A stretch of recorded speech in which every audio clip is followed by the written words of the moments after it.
Okay. Hey everyone, and welcome back to another World of Warcraft video. So, I imagine you've got quite a few questions. I mean, what actually is the Shadowlands? How does it work? How is Sylvanas able to defeat the Lich King so handily? I mean, how did Saurfang do more damage to her? And you're probably also wondering, wow, isn't that some gorgeous B-roll of the new pins that are available like some on the bullshit. Master Tier of our Patreon this month? I know, smooth plug and a very good question indeed. And really, there's so much with this expansion to get into in terms of the lore that, yeah, we're going to do this video on it. We actually know quite a lot about the mechanics of the Shadowlands. We've got new characters, like the Jailer, who Sylvanas is in league with, and then the Arbiter, who is really one of the most mysterious. I mean, I say character, it's almost more He's a Covenant elite. I already know who he is. That there really is a lot for us to discuss here. So really, the Shadowlands are the realm of death, and overall, with all of the functions of the Shadowlands, it's, I mean, Ian actually said it really well when he said machine of death, and the character leading all this seems to be the Arbiter. Now, what is the Arbiter? Well, that's just something that I think we'll find out as time goes on. Well, now, the way things work... I thought the Arbiter is the guy is like, whenever you die, you know, you go to, like, the gates of heaven, and who's it, like, St. Peter? Who the fuck is it that's at the gates of heaven? And he's like, all right, who you? And, it's the judge, right? It's the judge. And, yeah, St. Peter, right? St. Thomas. Well, it's one of the guys, all right? St. Paul, St. Jamal, I don't fucking know. But there's a guy that you come up to, and you're like, bro, can I get in? And he looks at a sheet of paper, and he's like, okay, well, let's see. Donated to Coney 2012. It's positive. Furry porn. That's a negative. And played Volpira. Not good. Alrighty. And then, okay, put hashtag free Hong Kong, boycott Blizzard in 2019. Yeah, that's good enough. All right, open the gates. Let's bring him on in. Bring him on in, guys. Let him get in here. And, yeah, that's basically how it works. And sometimes he just looks at the list, he's like, yeah, fuck you. And then he sends you down to Satan. Or, like, you go to purgatory or some shit, right? And so it's basically like the judge of if somebody goes to, like, a good... Actually, like, who was the guy... I'm trying to remember in Dante's Inferno. This is a better example, right? Because there's, like, the 9 circles of hell. And it's basically, like... Depending on the kind of person you were, you go to a different place in the Shadowlands, and that's what the Arbiter decides. Bwonsamdi, yeah, Virgil. Yeah, of course, Virgil. Right? Whenever you die, your soul goes to the Shadowlands. And the way it's supposed to work is that your soul comes before the Arbiter. Right. And the Arbiter will, depending on your actions in life, send you to one of the primary realms of the Shadowlands. Now, that's our new zones: Bastion, Maldraxxus, Ardenweald, and Revendreth. And in those zones, we are going to meet older characters like Kael'thas, like Uther, like Draka. And not AU Draka, like actual original Draka, you know, Thrall's mother. So that's all fairly interesting. Now, these zones, most of them are not framed as being evil places, right? So Ardenweald is, they say, a dark mirror to the Emerald Dream. And I've got a big speculation on that in a bit. Take Bastion. That's where, you know, people who are a bit more serving go to. Like, say, Uther the Lightbringer. They unshackle themselves from their burdens and prepare for a life of service with the Kyrians. Then you've got Maldraxxus, which is quite interesting because it really does look like an evil place, but Ian sort of described it more as, you know, sort of survival of the fittest, and that the realm of Maldraxxus really is the military might. It's what defends the Shadowlands, and it's where the Lich King actually called on a lot of his power from. And then there is Revendreth, which is, well, just a bit more of a horrible place. It's where people go to atone for things, for penance. Assholes. And that's where characters can kind of go penance, maybe atone for their sins, and then go to one of the other realms. So that's the way that it is supposed to work. And when a soul goes to one of those realms, the anima of that soul sort of goes to that realm as well. Now, you might be wondering, what is anima? Well, anima is basically your might as a soul. So a real mighty soul like Garrosh Hellscream or Varian Wrynn, they'll have a lot of anima. And the amount of anima you've got, it's got nothing to do with how good you are or how evil you are. So the experience. It's just how mighty of a soul you are. How much experience maybe a farmer who's led a more humble life will have less anima. So that's basically how it works. The souls go there, they get sorted into the realms of the Shadowlands, the realms then get their anima, and they all perform their function. However, that's not how it's working anymore. Things have broken because there is a 5th realm, our endgame only zone of the Maw.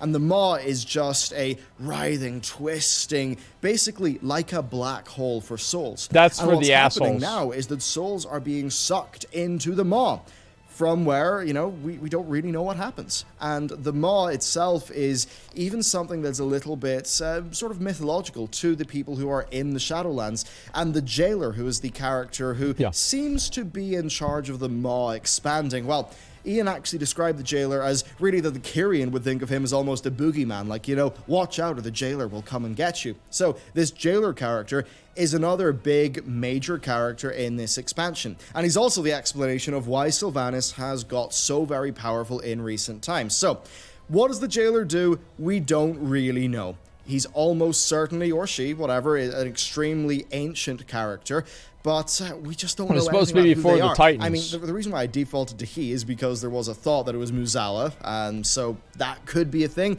But again, it's hard to know right now, and no doubt this is going to be one of the things that Blizzard will unveil as the expansion goes on. I think that'll make sense, Sylvanas is not working for the jailer. Sylvanas is working with the jailer. Blizzard were very clear to make that be the case, so it doesn't... You can never make her not an empowered female character, right? Working for somebody else, so of course not. You can never do that.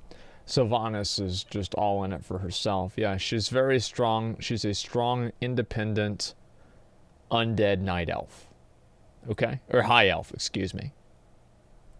Seem like it's an Ashara and N'Zoth thing, right? They're in league with each other, and I think that makes a lot of sense. The jailer clearly has a lot of power over in the Shadowlands, but Sylvanas obviously has a lot more power in, well, I guess the Mortal Lands, wherever we are. Now, the way that that worked is that Sylvanas entered a pact with him, and that seems to be the source of her new purple magic. And yes, you've seen purple magic in Warcraft before, but remember that in 825, Lorthamar remarked upon Sylvanas' magic, thinking that it was new. Now, what's basically happened is over the last few years, whenever people have died, they've went to the maw, and that has fed it. It's made it grow larger, and as the maw has grown larger, Sylvanas has become more and more powerful, and that means that throughout Legion, whenever people died, well, their souls actually didn't go to the Arbiter for judgment and to be sorted into the other realms of the Shadowlands. They were sucked into the maw, and Blizzard were clear when they said souls who have died in the past few years. So I think that does mean it covers Legion content and Legion heroes. Now I think it's interesting. Thank God we don't have to see those losers again. Holy shit, bro. Like, do you expect to fucking have to see, like, who's died in the most recent years? Like, Varian again? Ah, fuck him, dude. Like, Varian's okay. Tyrion, oh yeah, Tyrion did die. I forgot about Tyrion. That's not good. Let's see, who else died that I really don't give a shit about? I don't know, I don't remember, because I don't give a shit about him. Interesting about that is if you look at characters like Uther, Draka, Kil'Thas that we're going to be meeting in the other, like in the main leveling zones of this expansion, I mean, they're all older characters. It seems like maybe if we're going to meet Varian or Sarfang in this expansion, it's going to be in the maw. So, as the maw has grown, Sylvanas has grown stronger. And there's almost, I mean, it almost seems to me like a little bit of a flip on the Arthas-Ner'zhul Lich King relationship. And there's obviously differences, how they're, you know, in league with each other, the way that the power dynamics are working. But basically, that's why Sylvanas was so very powerful. In Battle for Azeroth, as we killed each other, the souls and the anima of those souls went into the maw, made it more powerful, powering her up. And that means that by the time she goes to the pinnacle of Icecrown, yeah, she is able to take down Bolvar. And I mean, it's not like that's just Sylvanas Windrunner herself, an elf with some arrows who's done that. No, that is Sylvanas sort of propped up by some sort of extremely fundamental, mythical, spooky force. Now, I'm not saying that's the ideal way for the plot to go, I'm just explaining the lore mechanics of how Sylvanas was able to do that in that cinematic. I know that's one thing that many people have had questions and criticisms about, and there you go, that is Blizzard's explanation of that. Now, the way that this story is going to work is that after defeating... I think that's shit lore. Like, it really is shit lore. I mean, I think it's just genuine shit lore. I mean, like, regardless of, like, I get this is how it works, but I think that it's shit. Doesn't make sense. So it doesn't matter about, like, if it's shit. Like, it doesn't matter if it makes sense or not. Right? I don't like it. It's not... Like, let me think of the way to explain it. I'm trying to explain this and figure it out. I mean, like, let me see, like, if I can explain this. I guess the best way to look at it is this, right? Is that the player doesn't feel or see Sylvanas getting more powerful throughout the expansions. There's no way for the player to see that Sylvanas is more powerful. There's no empowering device that's on screen that shows Sylvanas as becoming more powerful. So because of that, it's like whenever Arthas picks up Frostmourne, we know Arthas is more powerful because he has Frostmourne. Whenever Bolvar picks up the Helm of Domination, you know that Bolvar is more powerful because he has the Helm of Domination. Whenever Gul'dan, turns into a Hulk, you know that it's because he's being empowered by Sargeras. You didn't even know this was happening at all, and Sylvanas is just randomly getting more powerful. It's awful writing. It's not satisfying for the viewer at all to see somebody come in there out of fucking nowhere and completely wreck somebody who's supposed to be a very powerful force in the game because of an off-screen plot device. It's garbage. It's just straight fucking garbage. I mean, come on. Regardless of if it makes sense or not, it's still garbage. Bolvar. Sylvanas then, as we see in the in-game trailer, she then goes to the jailer. Now, what then happens is the Scourge run rampant because the Helm of Domination has been destroyed. So we, along with me, I would presume Bolvar, we go to Icecrown to try to stop this problem. However, in the process, we are sucked into the Shadowlands. How does that happen? We don't know, but it will be the pre-expansion event. Now, because of our connection to Azeroth, I need another mage, by the way, for this run. Us from being sucked into the void. However, many of Azeroth's heroes will actually be sucked into the void. And my read in this is that the more Heart of Azeroth focused characters who have that connection with her, they're going to be fine. But maybe Anduin Wrynn, I think he might get slurped into the void. Or not to the void, into the maw. And if Anduin does get slurped into the maw, maybe he'll meet Varian, and maybe that's sort of the plot line that they're going to go with there. But it very much seems like our characters, through our connection to Azeroth, we're able to survive that. We then go to the Arbiter, we go to Oribos, which is this sort of mythical, before time kind of city that is really the center of the Shadowlands. We'll then quest through the 4 different zones, and then we'll go to the maw. And I think when we go to the maw, that's really when a lot of the lore is going to kick off. Now, I think I feel like they're probably going to make the maw a lot like, what do you call it? The maw is going to be a lot like Mechagon, I'm assuming, right? With a lot of, like, really kind of new ideas that they're using. And I feel like that's kind of what it's going to be like. Not like Mechagon, as in, like, oh, you have, like, these resources and everything. But the fact that, like, Mechagon is very free-form, and they're using a lot of new ideas in Mechagon. And so I think that you're going to see that same level of creativity with the Maw, too.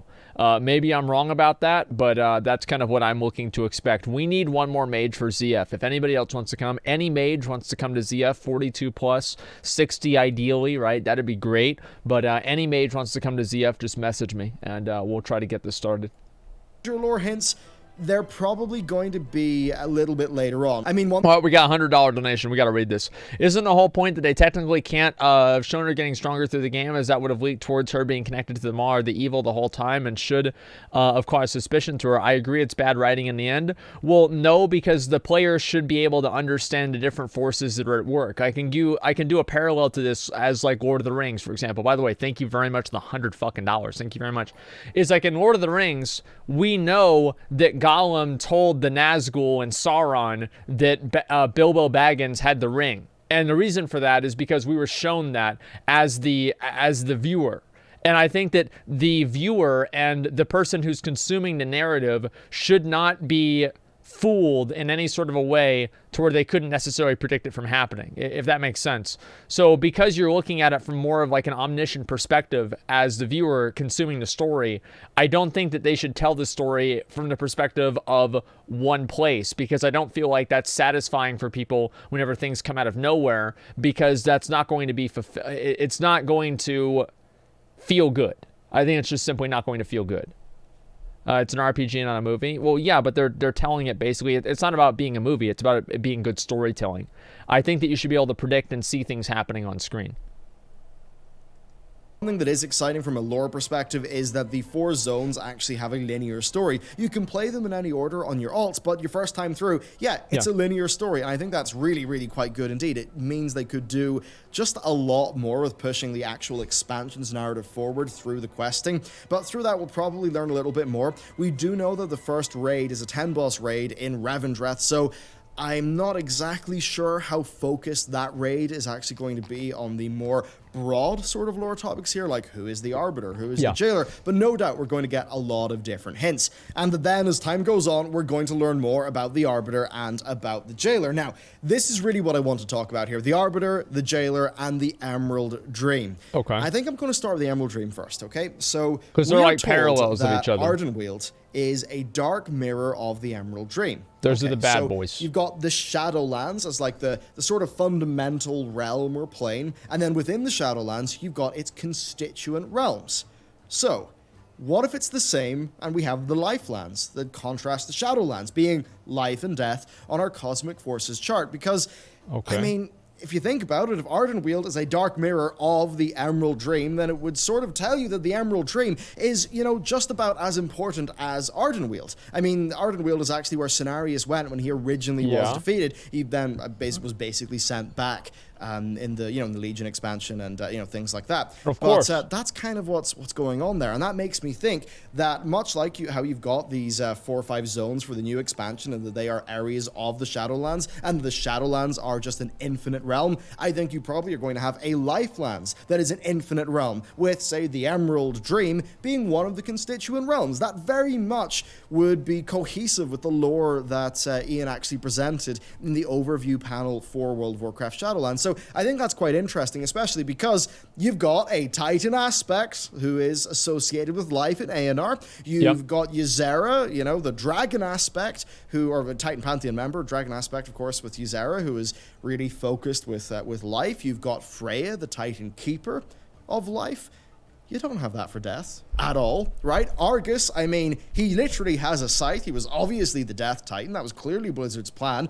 So why was Argus not hatched out of his egg? Why did the Pantheon leave Argus behind? Did they simply not discover him? What's going on there? Are the Pantheon a bit more afraid of death? Really, it's quite hard to tell there. It certainly, though, is the case that through the lore that they've expanded upon here, the Titans are just another group of people, right? They're just another race. They're an extremely fundamental one, yes, an extremely powerful one, yes, but they're, they woke up, they tried to do their thing to reality, to creation, but they don't seem to be the end-all, be-all like they maybe seem to have been way back in the day, in the earlier lore of World of Warcraft. So I think this is all in line with Blizzard casting. I think that's kind of like, I don't know, like maybe they're going with like, how the Olympus gods, there are still like, what are the Titans that are like kind of not really above the gods, but they're like the progenitors of the gods of Olympus, like Kronos and shit. I think that's kind of the direction they're trying to go in. Like maybe not, but that's what it seems like. That's what it seems like. Is they're trying to create a new level of power in the game to expand things, if that makes sense. Their parents, well, yeah, I know Kronos is Zeus's father. I get that, but Hercules isn't even a god. He's a demigod. In a bit more of a morally ambiguous light. And I think that means that as, our characters in the game, we're going to learn a lot more about the realms of death, what the Titans maybe have or have not done, and maybe some darker aspects of the Titans' history. And then I think we're probably going to have the Titans come back. I mean, they clearly set that up, right, with the seat of the Pantheon. Yeah, of course. And when that happens, I think we're probably going to have a stern talking to with Aman'Thul, and I've got to wonder what's then going to happen. And that really does bring us onto the characters of the Jailer and the Arbiter, and I suppose also a little bit of Bwonsamdi. So the Titans clearly never thought to tell us about any of this, even though we just defeated their brother, the Titan of Death. Little bit odd, don't you think? So if we think about the Arbiter, right? The Arbiter is obviously not a Titan. Could the Arbiter be Elune? I actually think that may be the case, because Elune, you see associations with Elune to the light, and sort of a little bit to, like an affinity with like the forest and how the night elf culture has worked out. And I've got to wonder, right, if Elune is a sort of a many aspect character, a bit like how we see, Elune the Mother, but also Elune the Night Warrior, and how that's something that Blizzard clearly set up with the end of BFA. Well, I've got to wonder if you have the Elune of the Shadowlands, the Elune of the Lifelands, and if they're sort of parts of a whole, and that Elune really is an extremely fundamental creature. So that much, I think, could be a very interesting area for speculation. And I don't know. I feel like the mythology of this game it's kind of convoluted, in my opinion. Like, what is Elune? Are all the Titans the progenitors of the world? Now you have this other person that predates the Titans, the Void Lords. It's convoluted. And I feel like whenever they did the Chronicle, I didn't read everything in the Chronicle. I've read a lot of parts of it, but I never sat down and actually read the entire thing myself. But it feels like for a lot of people, it's kind of created more questions than it's answered. Because even before, Blizzard would just kind of assume that it was being retconned. But now, I still don't understand why, breaking the Helm of Domination just opened up the Shadowlands. I can kind of see why, but that seems kind of crazy to me. It's one that Blizzard could explore using Tyrande. So yeah, I think that's something we're definitely that's a good idea. They could use her. Other than that, though, I mean, who is the Arbiter? Your guess is as good as mine. Right now, it's purposefully left yeah, being that's mysterious. what I thought too. All that we know is that this is a character from before time was a concept, right? This is such a fundamental character to the universe, to the cycle of life and death, that really, no matter what the explanation of who the Arbiter is, it's going to be extremely important for the lore of World of Warcraft. Then next, we've got the Jailer. Who's the Jailer? I mean, I don't know. You don't know. Nobody knows. Is it Muzala? I mean, it could be, right? We had the Il'gynoth line in patch 8.3. We've had him be described as, the Father of Sleep, the Hungering Darkness. We've got all those lines that I speculated about in the past, which means that, yeah, the Jailer could be Muzala. We don't know, though. At this stage. I feel like the Jailer is the progenitor of death. The Jailer is he was the first undead. I feel like, yeah, he is the progenitor of all death. That's the only thing that would make sense to me. But it's if we, how do you fight something like that? It doesn't make sense. So yeah, we'll see.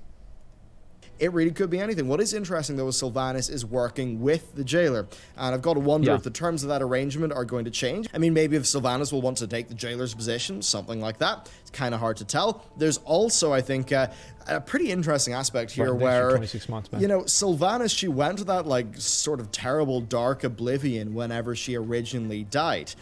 Well, I mean, what if she went to the Jailer in, after Icecrown? Yeah. That, I think, would be a pretty major bit of lore. Maybe that's where Arthas is floating around. And, I mean, Ian did say that Arthas is dead. He literally did say that he's pretty much dead and gone. But I wonder... Thank God. I don't want to see that story dredged up again. And I feel like that was kind of the logical conclusion that a lot of people came to whenever Sylvanas died, and then she came back, and, all this other shit, right? Is that she met this person, and then it's been happening ever since then. Logically, that's what would make sense. And I feel like also the only concern I have with that is that it wasn't, whenever that originally happened, I don't think that they intended that, later on. Whenever they wrote that story, they didn't intend, okay, 4 years, 5 years, 7 years later, she's actually not seeing the Abyss. It's actually this guy, and it's going to be this big thing. I don't know if they're writing it with that much in mind, because it feels to me like they're not. If they would sort of bring a little bit of Arthas back through the Maw Zone. But basically, the fundamental point here is that the relationship between the Arbiter and the Jailer is going to be extremely important. I think what's actually going to happen is you're going to see more of a link between the Arbiter and the Jailer than you may have first thought, and that they will both be intrinsic sort of elements of the Shadowlands. It could be that, or it could be that with the Maw being described as this kind of black hole, maybe it is a sort of corruption that was introduced into the Shadowlands, and that it's something that's been growing, that is a major problem, and that we really do need to deal with, and it just happens to be the fact that Sylvanas is the one who brought us there. Now, as for Sylvanas, I mean, what is her goal? Seemingly, she wants to just slurp up all the souls. It's the stuff that she's talked about, the world being a prison, her wanting to set us free. we're just going to have to wait and see what that actually means. I think that what she did in the cinematic is a means to an end, and that we don't quite know what that end is yet. And I've got to imagine Blizzard are not going to explain what her end is until they actually show us her end and try to shock and surprise us with it, because that's basically how they've written Sylvanas thus far, and I would expect that to continue. Then there's also a little bit on Bwonsamdi. So we've had all the speculation about Bwonsamdi's boss, who that might actually be, and well, could it be the Arbiter? Yeah, I think it actually could be. Could it be the Jailer? Maybe not. You see, Bwonsamdi will have known that Sylvanas was actually working with the Jailer. What does Bwonsamdi do right after Dazar Lore? He says to Talanji that he will free her from her people's pact, you know, the one that Rastakhan set up with him, if she just lops the head off Sylvanas and gives it to him. Now, I think that pretty clearly means that Bwonsamdi and the Jailer are absolutely not friends. And if we are going to tie this more into the troll Loa, and we're maybe just going to be exploring the Loa and the Wild Gods a little bit more through like zones like Ardenweald, well, then what if we do actually see that Bwonsamdi's boss is the Arbiter, and that Bwonsamdi is indeed just, you know, dealing with a really important part of the cycle of death. I mean, he does have his own dungeon. It's basically his own little pocket realm up there, so that'll be pretty cool to see. Then also, I guess there's the Drust stuff. I mean, the Drust are connected as well. And it'll be really interesting to see like the Gorak tool stuff. Will that actually come through in this expansion? And definitely, to all the people who said, hey, why aren't you talking about the Drust more in your speculation videos? Yeah, I was dumb, you're absolutely right, and I totally should have. But there you go, that is a sort of overview, speculation, my thoughts on really why things are happening, where the lore could be going, what Blizzard probably mean by all of this. I'd love to hear what your own speculations are, though, so please do let me know down below. Of course, you know, I'm going to pimp the hell out of these because I'm really happy with how they turned out. So if you want to check out the pins, you can check out the Patreon, and I mean, if they do well, we have very major plans for 2020 for making really, really cool stuff. So check that out. Thank you very much for watching this video. Let me know what you think down below. That's good. And with that, I will see you next time. Yeah, they said, that's the thing is, like, I feel like nobody knows who the Jailer is because they literally said that he's a new character. You see what I'm saying? Like, they actually just said that he's a new character. So, it's hard way to say.